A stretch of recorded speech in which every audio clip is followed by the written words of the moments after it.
congratulations on those numbers. Can I start with a broader kind of macro question? Of course, we had the RBA wrong-footing expectations yesterday with that 25 basis point hike. What does the start of the tightening cycle mean for your business? Does it change your outlook at all for growth and for conditions? And what do you think the RBA is trying to signal here? Well, absolutely, it changes the outlook. I mean, we've been through quite a significant pivot point. Let's not forget, in Australia, essentially for 30 years, we've had rates falling. There's been a few bumps along the way. And so this is quite a big pivot. We're now talking about a new world, a world of inflation. A lot of our customers have never lived through this world. In fact, there's an extraordinary number of Australian homeowners who've never had their home loan mortgage rate go up.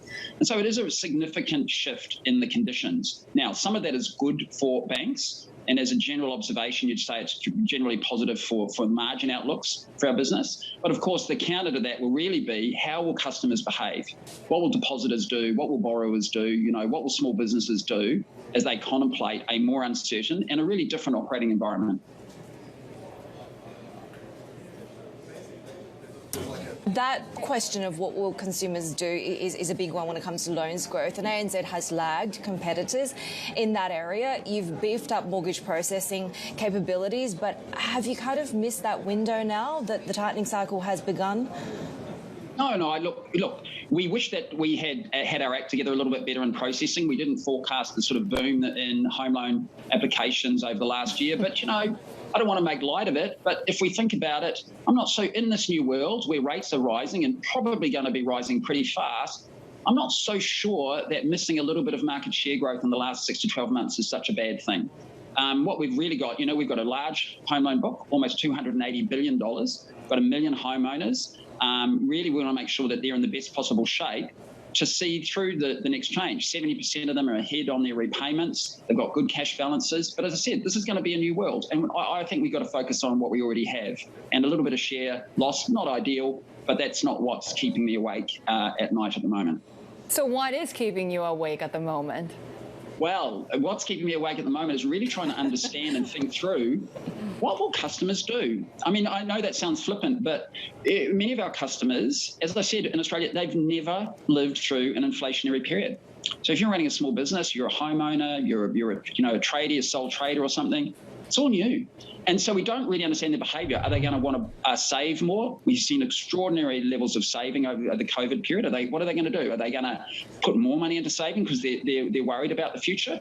Or are they going to start, spending more because, unemployment is really low at the same time? So there's lots of moving parts. But to me, it really will come down to this consumer behaviour and how are they going to go and change their life? And that really impacts somebody like a bank, because what we've seen over the last year, for example, a massive shift of people moving out of term deposits and putting money into at-call deposits because people wanted to have cash close at hand because they're a little bit worried about the future.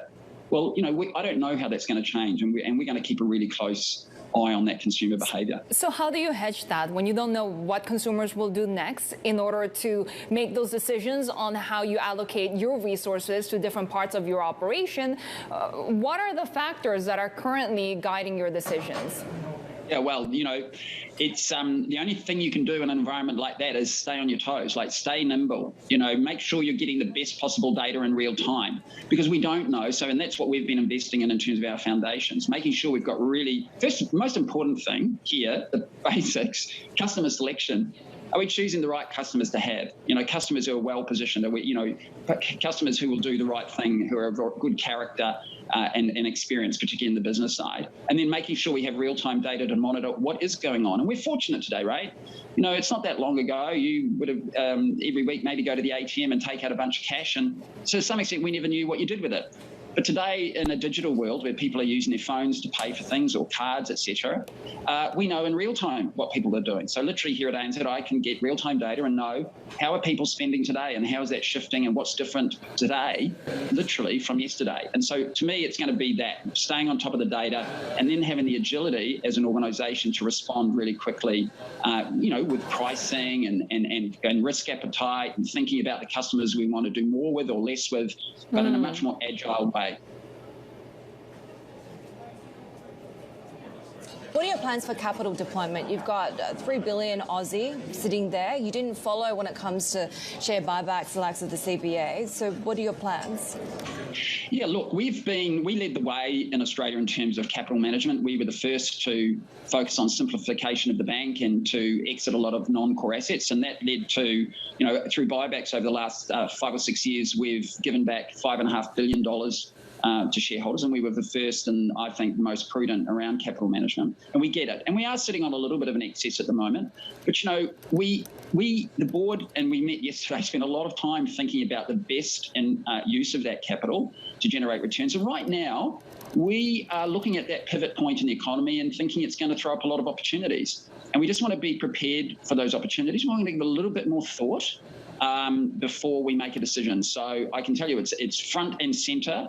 And I also would remind people watching, it's not normal for us to announce capital management at the time of our results. In fact, all of the previous buybacks, they were not announced at the time of results. So that's pretty normal. What's the thought process behind the separate entities, the banking and non-banking split? What advantage does that give you that you can't already do at the moment? Yeah, that's a great question. So, as you know, globally, that's actually quite a normal structure for banks. So JP Morgan or DBS and others have operated in that structure for quite some time. In fact, here in Australia, also Macquarie operate in a similar structure. It's really, again, goes to that idea of agility. As we want to service our customers in the future and help them find and own a home or start and run a small business, increasingly the way we do that isn't just through taking deposits and lending money, it's the ancillary services that surround that. And a lot of those services, they're not banking. And to have those services housed in a regulated bank, frankly, just ties them up in knots and slows them right down. Yeah. So what we want to do is, really free up our ability. So we'll have an entity that's not bank regulated. It'll still be closely supervised, but not bank regulated, so that we can really grow our services, our non-banking services, to our customers. You will have seen recently we bought a company here in Australia called Cash Rewards. It's the leading cashback provider for shoppers. So people get out there, buying using cards and whatever and getting instant cashback. It's a great 1.3 million customers. That's not a bank, and it's really inappropriate to have it sitting in an authorised deposit-taking institution and regulated just like a bank. So that's the sort of businesses that will make sense to sit in the non-banking group. Right. And Shayne, ANZ, of course, very much committed to that net zero path. Any thoughts or insights into where we're at when the sector needs to meet that 200 billion Aussie dollars sustainable lending target? Yeah, so we're really excited about this, because it's the right thing to do. And as Australia's and New Zealand's largest institutional bank in particular, we have a responsibility to really help our customers through the transition. Yeah, so this isn't about our footprint. We have one, and we will be net zero and 100% renewable by 2025. But it's really about the assistance we have for our customers. So it's a responsibility, but B, it's a massive opportunity for us. It really plays to ANZ's strengths. We're good at this. We're good at helping institutions raise capital, deploy capital, whether that's in the short term or through long-term projects. So, transitioning to a new energy future, for example, or helping customers, unlock the value in hydrogen or lithium and or electric vehicles, that is what we do. And so we're really excited about it, and we're well on the path to build that. We've already done $31 billion in sustainable finance against our target of $50 billion by 2025. So we're well on the path.